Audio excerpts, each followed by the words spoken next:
Good afternoon and welcome back.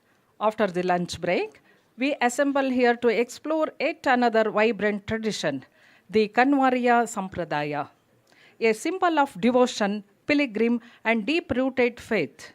We are honored to welcome our distinguished speaker, Srimati Leena Mehendale, former Additional Chief Secretary to Government of Maharashtra, retired, and Chairman Bharatiya Vidya Bhavan, Pune.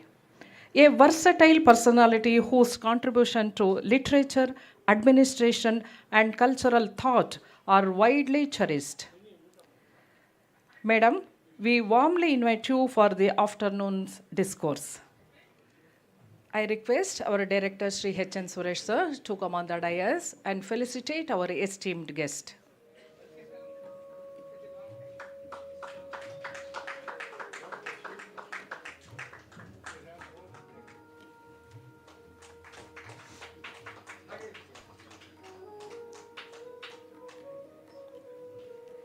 Thank you, sir. I request Sri Prakash Kamath to come on the dais and give brief introduction about our esteemed guest. Ladies and gentlemen, good afternoon to all. It's my privilege to introduce to you Srimati Leena Mehendale, presently serving as the chairperson of Bharatiya Vidya Bhavan, Pune Kendra.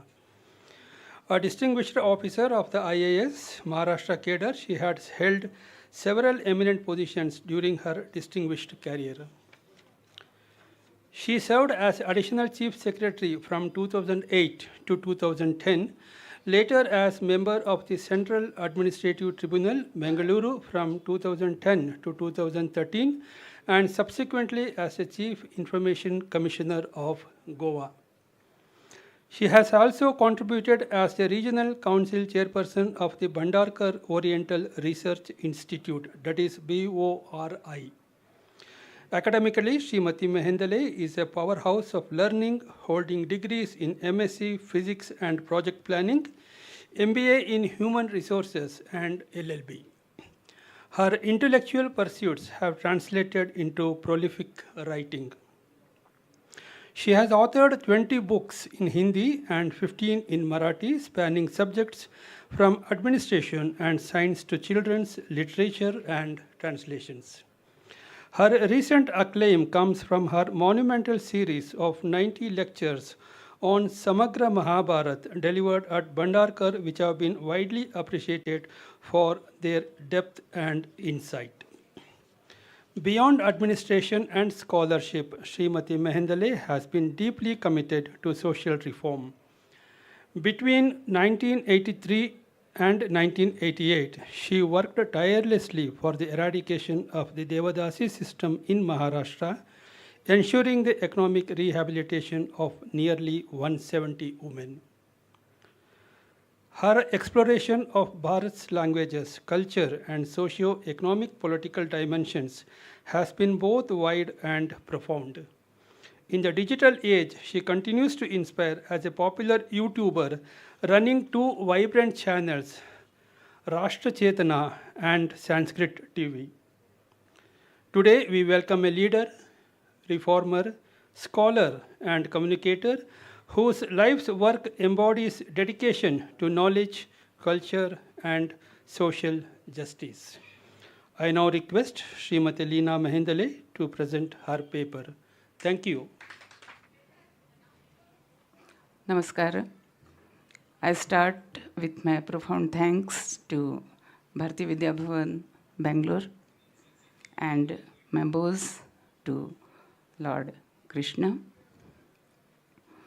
त्वमादिदेवः पुरुषः पुराणः त्वमस्य विश्वस्य परं निधानं वेत्तासि वेद्यं च परं च धाम त्वया ततं विश्वमनन्तरूप. I also pray to the Shiva and Shiva. Mandarmala lulitalakayi कपालमालाङ्कितशेखराय दिव्याम्बरायै च दिगम्बराय नमः शिवायै च नमः शिवाय.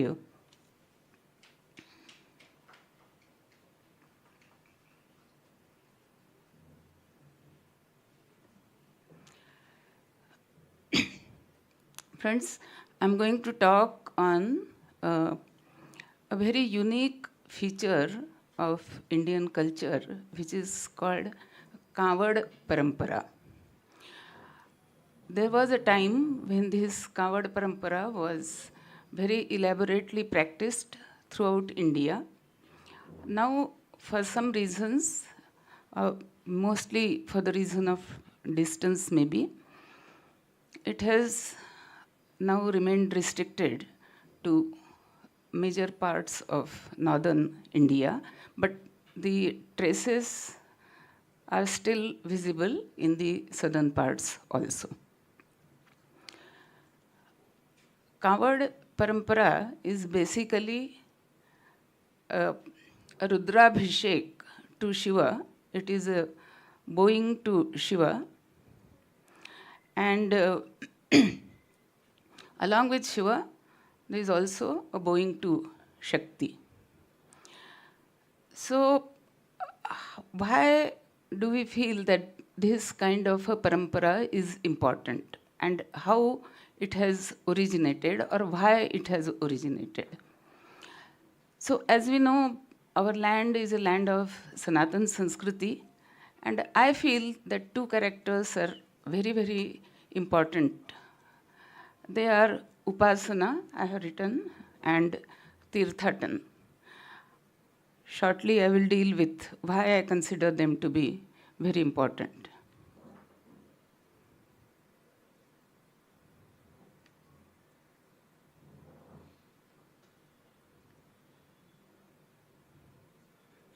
I'm not able to go to other slide.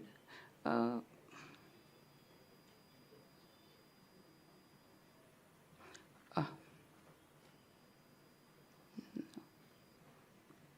think I'm pointing in the wrong direction.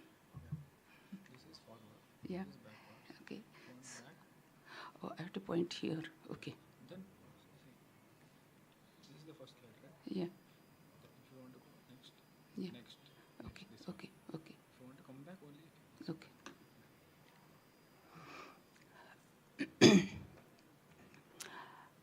As you see from the slide, the progress of our Sanskriti has started with two questions. Koham, who am I? And Kimartham, why am I? The answer to Koham lies in the knowledge system, our Sanatan knowledge system. And that system tells that the answer to Koham is given through the Prakatya. Prakatya is something presents itself before our eyes.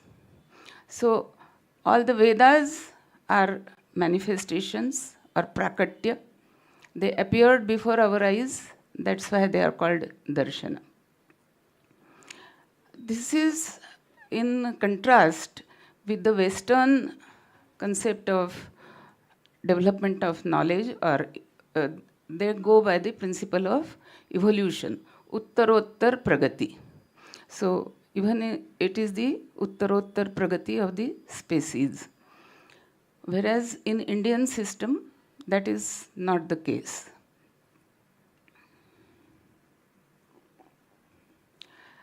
And who is it that is manifesting itself?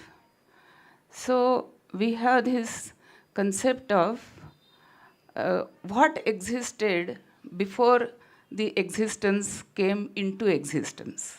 Okay, so सृष्टि के पहले क्या था?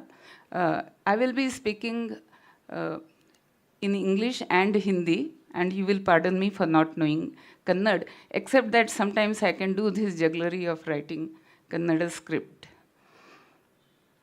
So, this manifestation, before the manifestation happened, there was the concept of Ekarnava. Ekarnava is a vast ocean of tranquility, power, knowledge, and containing all the seeds of creation. We call it by name Chaitanya. We call it by name Nirgun, Nirakar. And it is further described in Ishavasyopanishad as Saparyagat Shukram Akayam Avranam. I think we all understand the meaning of these words. It is ever existing, Shukram, bright, Akayam, does not have a body, Avranam, does not have any spots on it, Asnaviram, doesn't need the communication through the snayu, like we have the snayus in our body to communicate between the Panchendriya, Jnanendriya and our mind. He does not require the snayu, therefore the name is Asnaviram. So there is an instant transmission of knowledge throughout the ocean that exists in the form of Chaitanya. Shuddham is Shuddha, extreme purity. Apapavidham, no sin can touch it. Kavi, one who can foresee into very long future distance.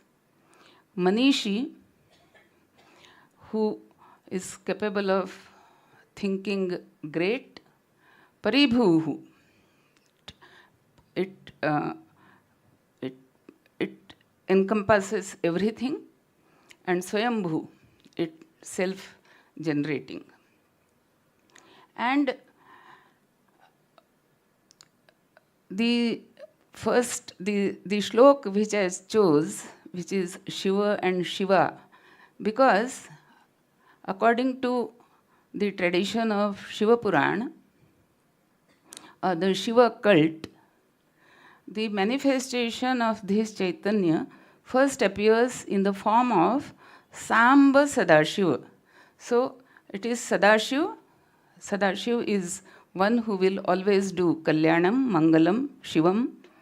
And he is appearing along with Amba. Amba is mother. So his form is, the manifestation of the Chaitanya is in the form of Samba Sadashiv. There is a man and a woman together, and then they together create the rest of the universe or cosmos, what we call Brahmand. And this Samba Sadashiv, we often see the painting of Samba Sadashiv as Ardha Narishwar, and it is a couple, it is a yugal, and it is the cause of the Jagatotpatti.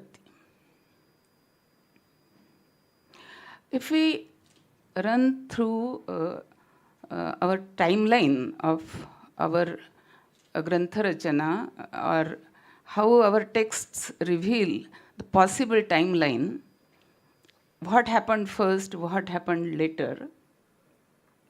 So we have a word called Swayambhuva Manu, which is the most Adi of all the Manus. And we are now into the 7th Manu, which is Vaivasvat Manu. So several Manus have already occurred. And even before the Manu, even before the Swayambhu Manu, we always, it is described in our text that Swayambhu Manu also means Brahma, who further creates the Srishti. But who creates Brahma? So that is the Prakatya. Either it can be, you can consider it in the form of Samba Sadashiv, or according to the Vaishnava cult, it is the Kshirasagar Shayanam Vishnu. So after the Prakatya and Brahma starts creating Srishti, and you move on the timeline some more years or some more ions, and you come to the event of Samudra Manthan. Samudra Manthan is an event which is very intricately linked to Shiva, because when the churning happened, first thing that came out was the halahal, vish, which poison, which has the capacity of completely annihilating the entire srishti, which is created. And then it becomes very, very important to first of all leave every other thing and first think of how do you save the srishti from this halahal. So all the gods pray to Shiva. Although at the time of Samudra Manthan, we see the presence of both the Shiva and the Vishnu. So Vishnu is helping Samudra Manthan in a different way. He's taking the Kurma avatar, he's suggesting ways, he's giving energy to both the Daitya, the Asuras and the Devas, so that they are able to churn the Samudra. But the role given to Shiva is to save the world, to save the universe from annihilation at the very initial stage of Samudra Manthan. So all the promised Amrita can come only if the world is saved from this Visha, and that task comes on the shoulders of Shiva. We move a little more and we come to the event of Ganga Avatarana. So the Ganga, which is residing in Swarga, and the earth is having Durbhiksha, Akal, and is also thirsty, requires a lot of land, and most importantly, the 60,000 sons of the Emperor Sagar, they were all turned into ashes because of the wrath of Kapila Muni. And to give them moksha, first the king Sagar himself, then his another son Anshuman, then his another Anshuman's son Bhagirath, they all went for tapascharya, and Bhagirath was ultimately able to please Ganga and make her agree to come to earth for the rescue of his ancestors, as well as for giving solace to all the people on the earth. And then Ganga says, I can come, but I will be coming from such a distance or such a height, and if I just come to the earth, then because of the momentum, everything will again be destroyed. So there has to be somebody who can shoulder this huge momentum, which has to be sort of stopped or controlled or opposed. So who is the person or who is the deity? So again, the task falls on Shiva, that he should be shouldering this burden of receiving Ganga and bringing down the momentum with which Ganga is coming on the earth.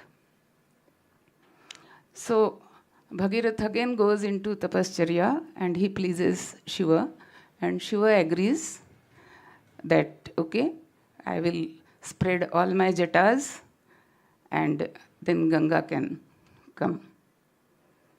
And there is a very beautiful description in Mahimna Stotra, which says that, I'm not able to quote the verse right now, it's not coming to my mind, but the verse says that Ganga was in a way very much proud of her the force with which she was going to come on the earth, and the beneficence that she was bringing along with her. So she was, a little bit, in her own ego. And she was little apprehensive also how Shiva is going to tolerate this momentum. But when she enters the jatas of Shiva, the jatas are so widespread that there is no trace of Ganga. Ganga doesn't know how to come out of that whole janjal of the jatas, the whole network of the jatas. So Bhagirath again has to pray to Shiva, ki please release Ganga. So as little trickles, Ganga was allowed to come out of the jatas. And that's how if you go into geography, that's how you see the two streams, the two main streams of Ganga, one coming from Gangotri, which is Bhagirathi, and another coming from above the Devprayag site, which is called Alaknanda. So in small feeble streams, they keep coming out. There are other small streams like Nandakini, Mandakini, etc. And then they all join, and then they come up to Rishikesh, where we actually see the real Ganga in its real form. So then in this same lineage of Bhagirath, much later, we come to Sri Ram.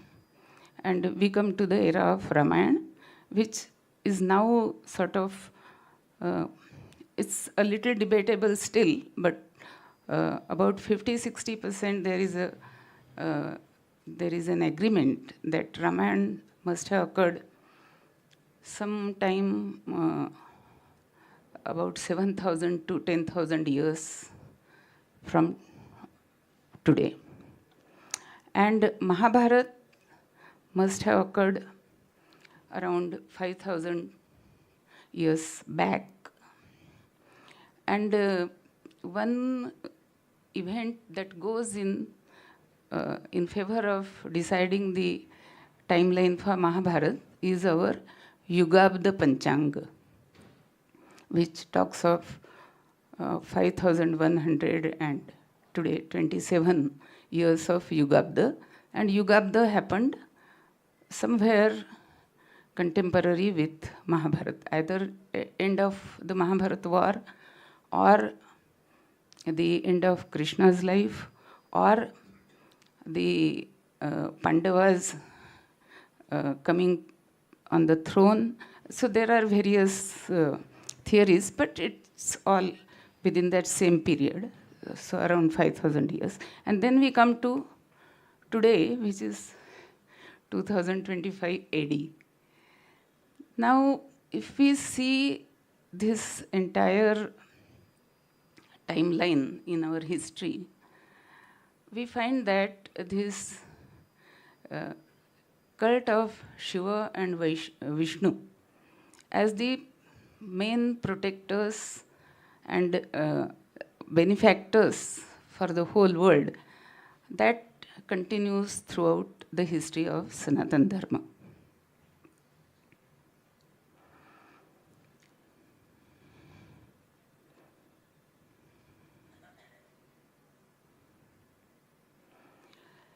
Now, I have gone through this whole history in order to explain what I mean by prakatya, manifestation. Now, couple that with the prakatya as well as upasana, and couple that with the concept of tirthatan. Now, there is a very, very elaborate description in our texts, like Mahabharata, like Skanda Purana, and even many more texts, which tell why Tirthatan should be done, how and where Tirthatan should be done, what are the main tirthas and why they are the tirthas.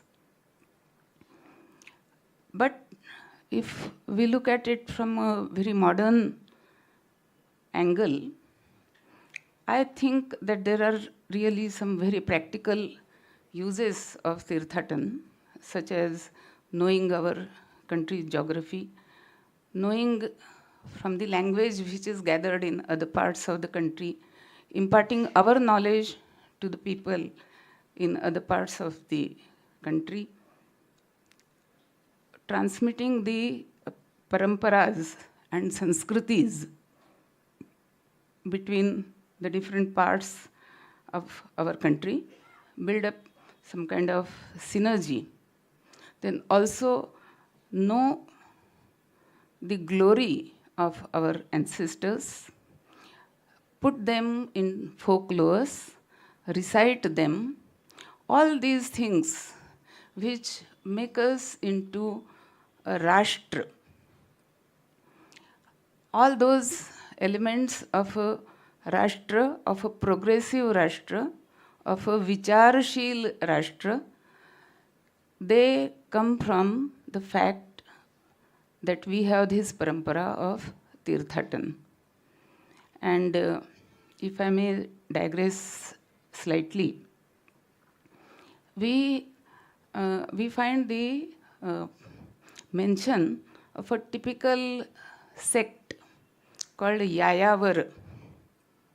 And we also have this Vedavakya called Charaivaiti, Charaivaiti, Charaivaiti.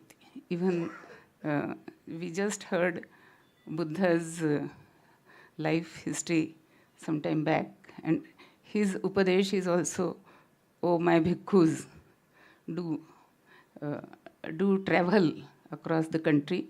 Charaivaiti, he also said Charaivaiti. So,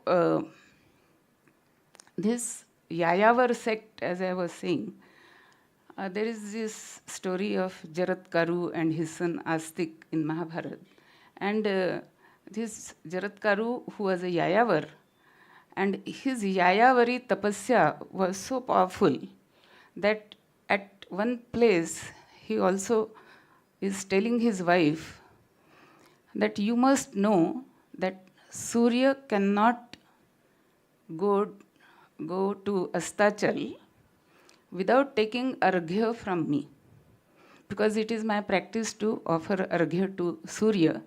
So if I am sleeping, if I am resting, and if I am not offering my arghya at the right time, then Surya will have to wait till I give arghya. So this is the kind of power which could be developed when he did his practice of Yayavari. So all this tells us that we had this great tradition of not just going for Tirthatan, but also encouraging others to go for Tirthatan. Through the Tirthatan, we are also able to create places of energy storage. You know, we talk of Jagruta Devasthan. What does it mean? It means that in that particular building or that particular temple, that particular environment, that particular surrounding, there is some kind of storage of, you can call energy, or you can call storage of Chaitanya. There is this Chaitana Shakti which is able to communicate with you if you are in tune with that particular deity, or you are in tune with the whole concept of this communication. So we also have this concept of 7 chakras within our body. And we say that these 7 chakras are, again, within the body, they are the storehouse of immense energy. One parallel example I can quote from physics is that you have this nucleus, you have the electrons, and together they make an atom, and so many atoms will come together and manifest as a matter before us. And they all, this entire manifestation is, very, very calm, quiet, very harmless. But the moment you try to provoke the energy within the nucleus, you will have something like Hiroshima atom bomb. So there are powerhouses hidden or balanced within several places. Atom can be considered one, our body can be considered one. Similarly, I think that when we talk of society, when we talk of Rashtra Purush, we have this concept of energy storages or Jagruta Devasthans, and that's how we get the word Jyotirlinga. We have these Dvadasha Jyotirlingas for Shiva. We also have this concept of Sthana Jagruti, which is not restricted only to Jyotirlinga. Like it transcends. Mama bhaktaha yatra gayante tatra tisthami naradaha. Wherever my bhaktas will come together and do the chanting, I will be there. And I will be there not just to listen to the chanting, but I will be there to do some such act which is beneficial to not only that group which is chanting, but to the public in general. So that group chanting will evoke good nature, good feelings, and positivity in the whole ecosystem. So even if we think from that angle, then Tirthatanas, it is also said that when you go to a particular Tirtha, and if you do the loud chanting of the Nam, loud means not through loudspeakers, but like the normal talk, like I am talking now. So just this much volume only, or slightly lesser also. But if you keep doing chanting, then this whole sound energy, which is not just any noise, it is in the form of mantras. So there is a certain modulation to the channeling of that energy. And then that energy gets stored into that ecosystem. And it remains stored for a very, very long time till there is a requirement of its utilization. So again, talking from physics angle, we see all forms of energy, light, heat, electricity, magnetism, gravitation, etc. But many physicists and very learned physicists believe that ultimately the final form of energy to which all these other forms will sort of convert and come to a rest is the form of sound. So sound is a form of energy which has kind of an eternity to it. And that concept, I think, also applies to, these are all my conjectures. I must say some of this particular slide is, I haven't done enough textbook reading, so I cannot say that this is taken from some textbook or other. I cannot authenticate it from textbooks, but this is how I try to explain what is this concept of Jyotirlinga or Jagrut Devasthan, and how a particular Devasthan comes to a certain stage where it can do good to the people who come with their prayers.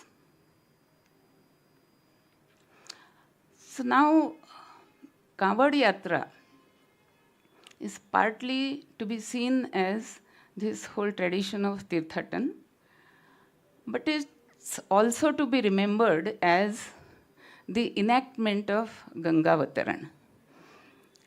Like we have this parampara of celebrating Diwali. Why do we celebrate Diwali? Because we think that it was a very big event in the life of not just Ram, but in the life of this entire country, that Ravan was killed and Ram came to Ayodhya, and all the people in Ayodhya, they were so happy that they lighted thousands of lamps. And in the memory of that event, that festivity of Ram returning back to Ayodhya, and the celebration that was made by all the Ayodhya Vasis to celebrate his coming, we are still celebrating Diwali. So in a way, we are, as a society, as a community, we are trying to relive that particular event which was then lived by the Ayodhya Vasis. Similarly, this event of Gangavataran, the Ganga doing Rudrabhishek, that is the event which we try to celebrate, and we celebrate it through this procedure of doing Abhishek on the Shiva. Because the Kavad Yatra or Kavad Parampara that exists today, the rule, it follows two rules, or many rules actually, but I will count the important ones. One rule is that you have to pick up the water from Ganga river only where Ganga is Uttar Vahini. Okay? So there are 3 spots from where you can pick up the Ganga water. One is at Gangotri, one is at Haridwar, and one is in Bihar. A place called Sultanganj has now developed as a very convenient spot where there are ghats are built up, etc., etc. So you can take Ganga water from there. But that is the place where Ganga is Uttar Vahini for quite some distance. So the parampara says, take the Ganga water from any of these 3 places and bring it to either a prominent Jyotirlinga or a prominent Shiva temple, or the Shiva temple of your village, or the Shiva temple inside your house. So all the 4 methods are allowed.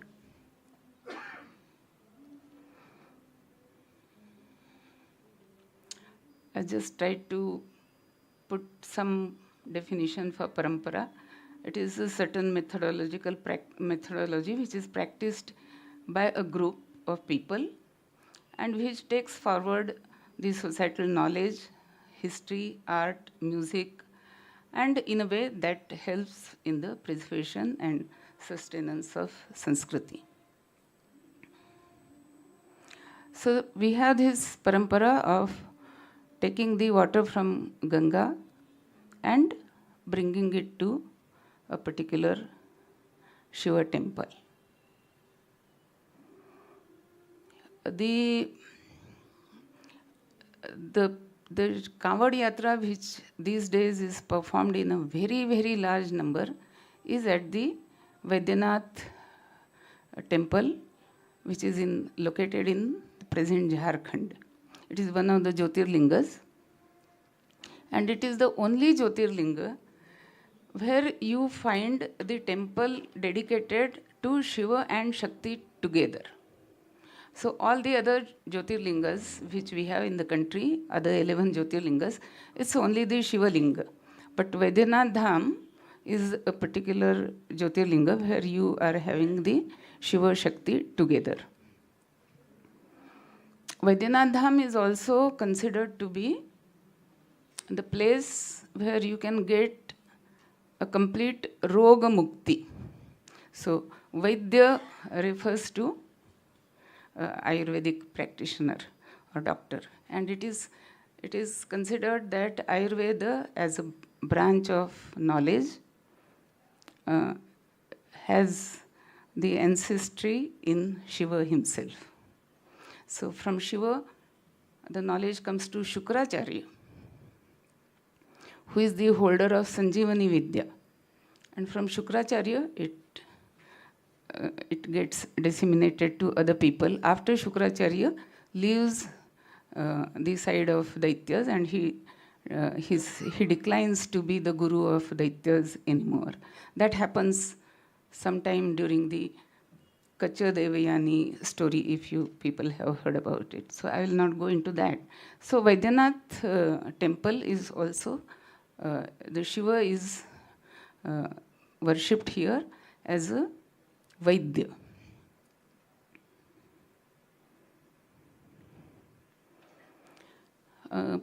This is nearly a 200 kilometer long Kavod Yatra, which is normally performed in 2 days.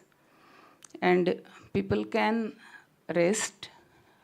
People can rest for the night. The only rule is that you cannot put the Kavod on the ground. So, but you can put it on some elevated place. These days, some of the Kavod Yatris also do the Yatra by a vehicle, conveniently a truck or something, but generally not this Bihar Kavod Yatra, which is Sultanganj to Vaidyanath Dham. There is also a concept of dark Kavod. So, you know, the postal service was started in our country that used to be called Dak Seva. So Dak is the word coming from the postal service, and when you have to send the Dak to another place, then the tradition was that somebody who is wanting to deliver the Dak or the post to other place, if he is not able to complete the whole distance rapidly, then he will run up to a certain point and then hand over the letters to another person who will then run and take. So it will be, for the message, it will be almost non-stop. It will be going from one place to another place. So that is the concept of Dak. So Kavod Yatra, here, there is a concept of Dak Kavod Yatra. That means the person will not stop for anything. I remember this very famous dialogue of film Bahubali. He says, "Pav rukne nahi chahiye." You know, when that lady is performing the traveling to the temple. So like that, "Pav rukne nahi chahiye." So not many people are capable of doing this, but when I was going through the literature, I found this gentleman, 72-year-old, and he will soon become, he is already 191 yatras he has done, which are called Dak Kavod, means non-stop from Sultanganj to here, and it takes about 16 to 18 hours. I have written it in Hindi, so I'll just read it so that understanding is a little better. Baba Vaidyanath Dham ज्योतिर्लिंग देश का एकमात्र ज्योतिर्लिंग है जो शक्तिपीठ भी है. यहाँ इट इज सेड कि when the different parts of the body of Sati fell and we have this 52 Shaktipeeth of Sati of Shakti. The heart of Sati came to Vaidyanath Dham. So here is a Shakti Peeth. So इस लिंग को मनोकामना लिंग भी कहा जाता है. The name is मनोकामना लिंग, and it is believed that you get whatever you want. And during the month of Shravan, lakhs of people. This year, they say it was around 13 lakh. But what is more important is that every day throughout the year, at least one coward will come to Vaidyanath Dham. That is how some people have distributed the task among themselves as a group, so that at least one coward must come to Vaidyanath Dham every day throughout the year. But largely we all know, and you must have listened to the Varkari Parampara also from Maharashtra. So this Varkari Parampara, where again it's a big Tirtha Yatra, from various places in Maharashtra, Karnataka to Pandharpur. That's also on foot. That's also in Shravan. So Shravan is a very particular, very sacred month for the Sanatanis. And Savan is the month for both. In Pandharpur, it is the Vaishnava cult. His Kanwariya Yatra is a Shaiva cult. But for both of them, the Abhishek, I think there is no Abhishek in Pandharpur. Abhishek is only associated with Shiva.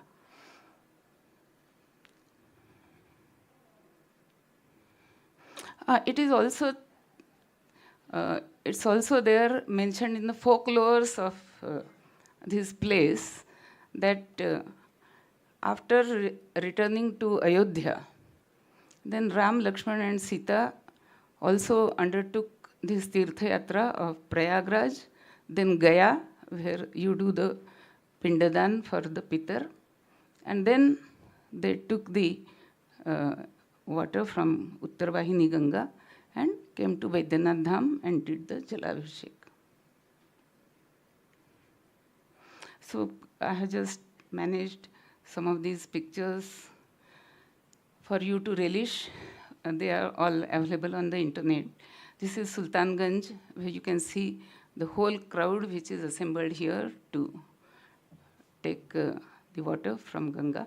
And in last about 10 years, government has also done lot of, created a lot of facilities for these people. So more ghats are created in Sultanganj. And the road from Sultanganj to Vaidyanath Dham temple, it's not a motorable road because you don't want motors to drive on that road. It's a road meant for walking, but a lot of this soft soil is spread every year before Shravan so that the Tirthayatris have less trouble. This is how people pick up the water and start their yatra to Vaidyanath Dham. Ladies groups are also there. Mostly the ladies will travel as a group, but very often you can find even individual ladies who are walking along with some other people in the group, maybe their relatives and all. But mostly the ladies go jointly. He is a small kid. I was told he is only about 10 years old, but doing this 120 kilometers of yatra with the kavod. And this kavod is made in a very typical way. There is a bamboo, and for the shoulders, so a lot of layers are done so that it doesn't hurt. And then the weight is balanced on both the sides. And if looking at his age, obviously he is carrying a very small quantity. But how much quantity you carry is not of much importance. Important is that you do the Jalabhishek. This is the procession, one typical aerial photograph of the procession going to Vaidyanath Dham during the peak time. This, as I said, good walkable roads are constructed by government. A lot of tree plantation is also done. This is a typical one person. He is going alone, and he has been going alone for many days. I think he goes every month to Vaidyanath Dham, and he carries all his clothes, etc., also on the same bamboo. And you can see here, here's this covered here. These are the two covers on this side, and there are two covers on this side. This is another very big group, almost reaching the temple. And then this is little unfortunate. They have to all stand in the queue. Sometimes the waiting can be whole 10, 12 hours also. Now, as I said, a lot of Kavod Yatras will start at Gangotri. So once upon a time, there was the practice of collecting Gangotri water and bring it to Rameshwaram all the way. And in Maharashtra, when we read the Eknath Gathas, we come across many descriptions where Eknath has undertaken this Kavod Yatra from from Gangotri to Rameshwaram in a group. And there is very elaborate description of that Kavod Yatra which Eknath has undertaken. And that was, I think, 15th century. So now, not in such a big way, but about 10 years back, I saw a group of Bengali people collecting water at Gangotri. And when I asked them, are you going to some place in Bengal for doing the Jalabhishek? They said, no, we are going to Rameshwaram. So if you look at the geography of the country, Calcutta, Gangotri, all the way to Rameshwaram. So this is how the concept of national integrity, national integration was maintained in this country throughout the several years of civilization. And this type of Kavod Yatra is still performed, I am told. And this is some recent picture of that Kavod Yatra, although very small, maybe just 2-3 groups may be doing it, because it's a very long yatra.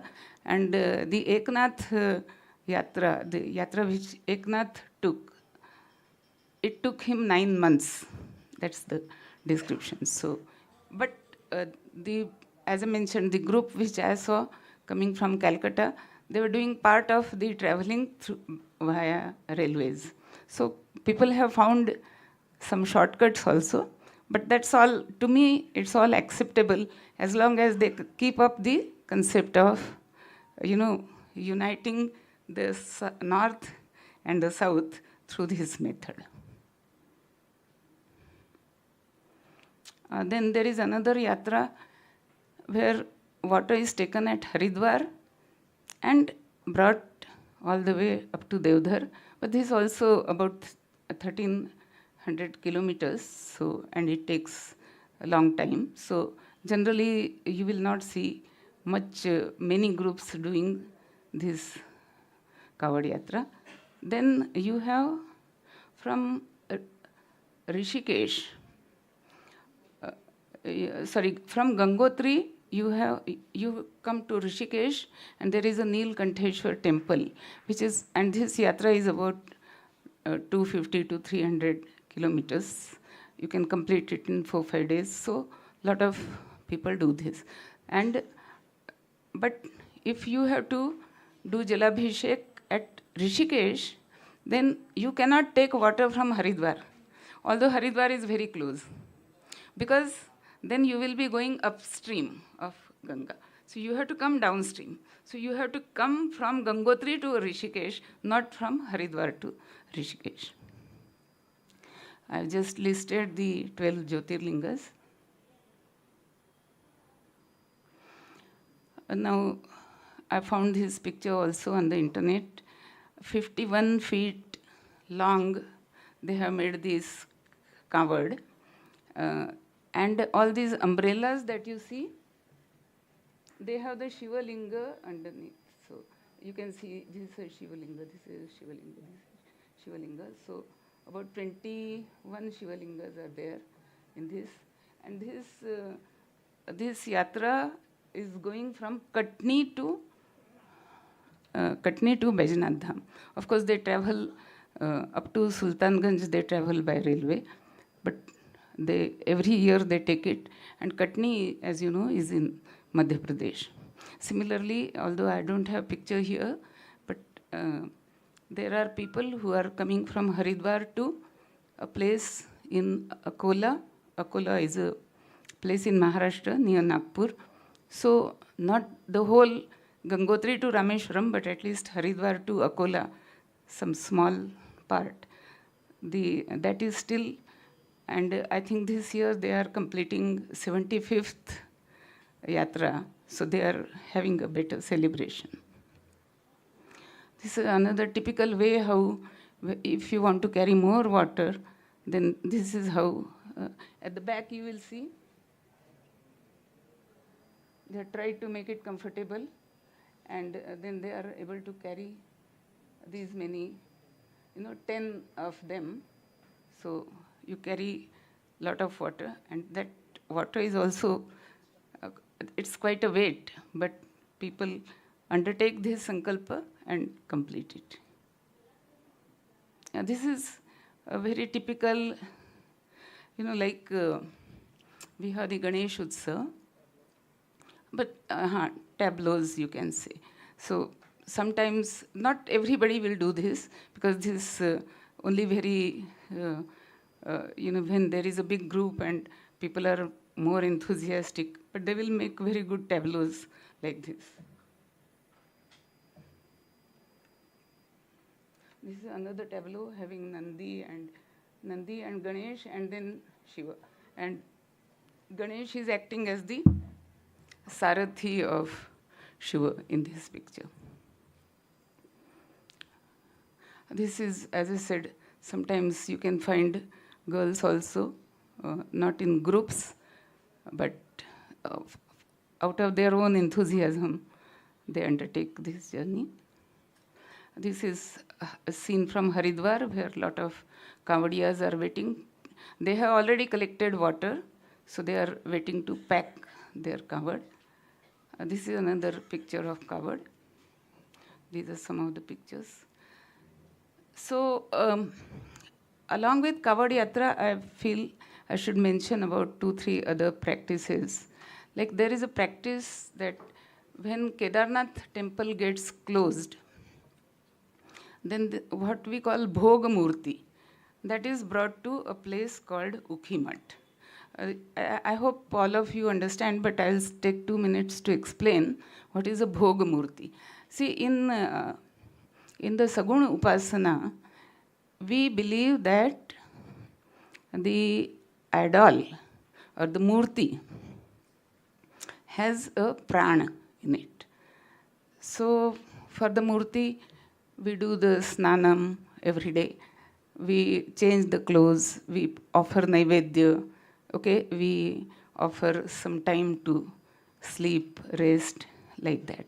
So we all believe, those who do Sagun worship, they believe that the murti is actually behaving like us. So it needs to be given food, it needs to be given clothes, it needs to be given a bath, it needs time to rest, like that. So when the Kedarnath temple is closed for 6 months, then that idol, which is otherwise offered a daily worship, that you cannot discontinue the daily worship. So that idol is called the Bhoga Murti, and it is brought to Ukhimat. So when you have another ceremony, when the Kedarnath temple will be opened, just 4 days before, the murti is taken from Ukhimat to Kedarnath in a doli or palki, and they do a 4-day journey. So it is also, it's not Kavad parampara, But it's something like that. When you are carrying the Bhogamurti in a dolly and on foot, traveling all the distance. So, first day you travel from Ukhimat to Guptakashi, second day Guptakashi to Fata, then Fata to Gaurikund, then Gaurikund to Kedarnath. And I was very tempted to mention this because in one of my in Mussoorie, when we complete the IAS, we are required to undergo training for 1 year in Mussoorie. And during that training, there is a 20-day period when we are supposed to go through, very difficult terrains in the country. So sometimes people go to Gangotri, Yamunotri, Kedarnath, Badrinath. There is a military attachment to, etc., etc. So when I was on that tour, I happened to see this dolly traveling from Ukhimat to Kedarnath. So those people who want to participate in this, they are also allowed to walk with the dolly for whatever distance you want to walk. So our group wanted to walk along with the dolly, so we walked for 3 to 4 kilometers. Then we dropped out. So this is the dolly where the deity is taken. And yeah, I would also like to mention this another very typical tradition in South India, where we always associate Shiva with the Pancha Mahabhut. Shiva is also called Bhutnath. So Bhutnath means he is the Nath or master of the Pancha Mahabhutas, earth, water, Agni, Vayu, Akash. So we have these temples in South India which are dedicated to one Mahabhut each. It needs to be closed.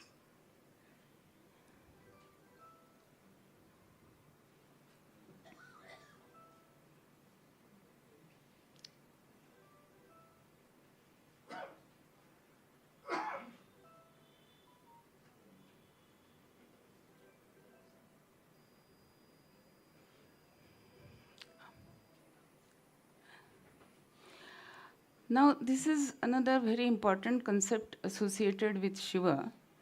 The Bija mantra of Shiva is Bam. And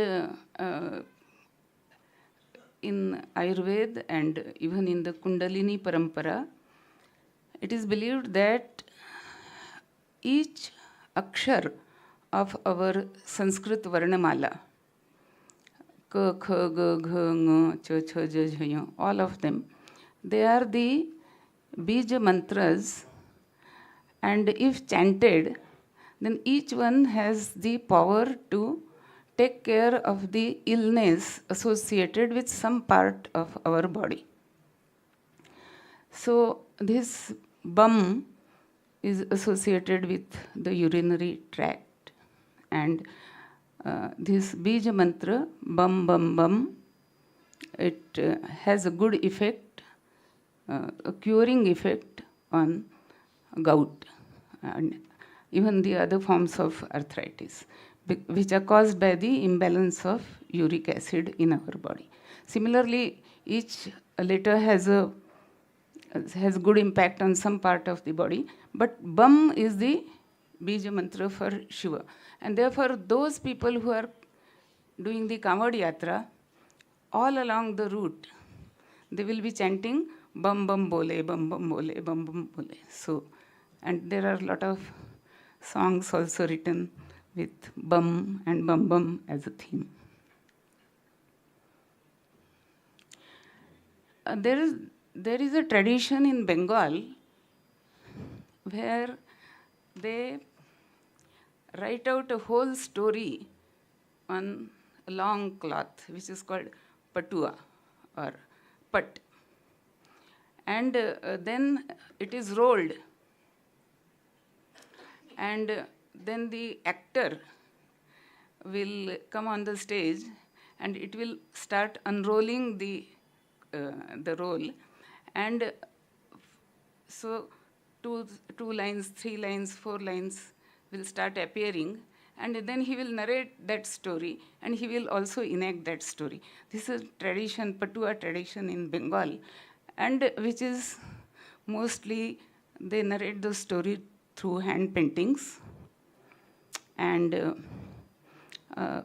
most of these stories, many of the stories are dedicated to Shiva, and so these Patua stage performances are also done during this Kanwad Yatra. Then we have a great poet called Vidyapati who wrote in Maithili language, and it is considered that the Bengali language is a new or a modern version of Maithili, at least from the poetry side. So Vidyapati wrote it's a very, very large number of compositions he wrote on Shiva. He was a Shiva devotee. And the compositions are called Nachari, and they are dedicated to Shiva. And they are played in Mahashivratri also during the Kanwad Yatra.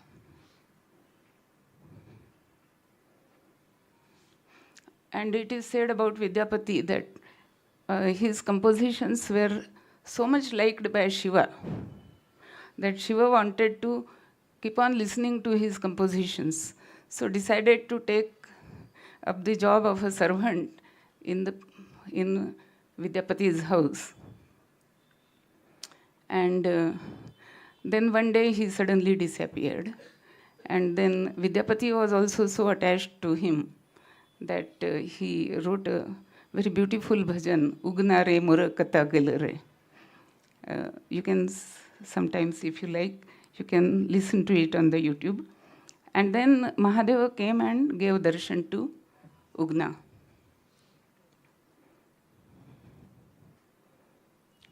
So this is how the Bengali folk songs are inspired by Vidyapati.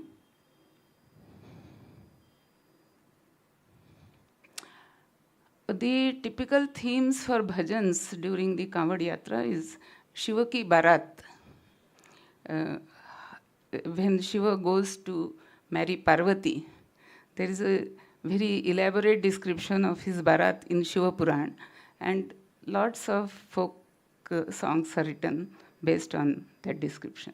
Similarly, the fact that Smashan is called the abode of Shiva.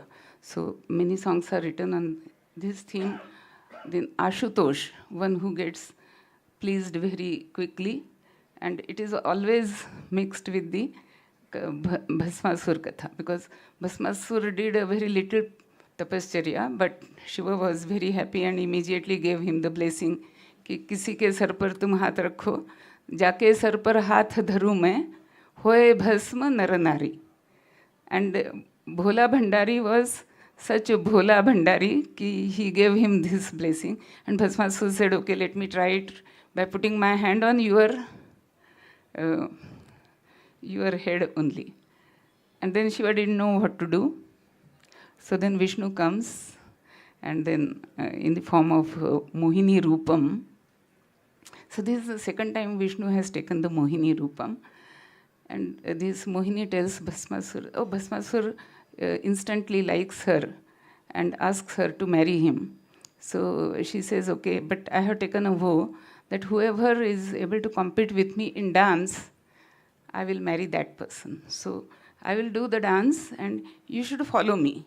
And if you are following correctly, then I will declare you as a successful dancer. So the dance goes on, and at one point, this Mohini puts her own hand on her head, and Bhasmasur also does the same thing, and then he is burnt alive. So this katha is also in one of the folk songs of Kanwad Yatra. Then this Nilkantha katha of Vishwaprashan. These are some of the themes. There is a Ugna Mahadev temple at a place called Bhagwatipur near Darbhanga. And Darbhanga is also the place where I have done my schooling and my education up to BSc. So I was very, very happy and very tempted to put all this in this slide for you to appreciate. Thank you.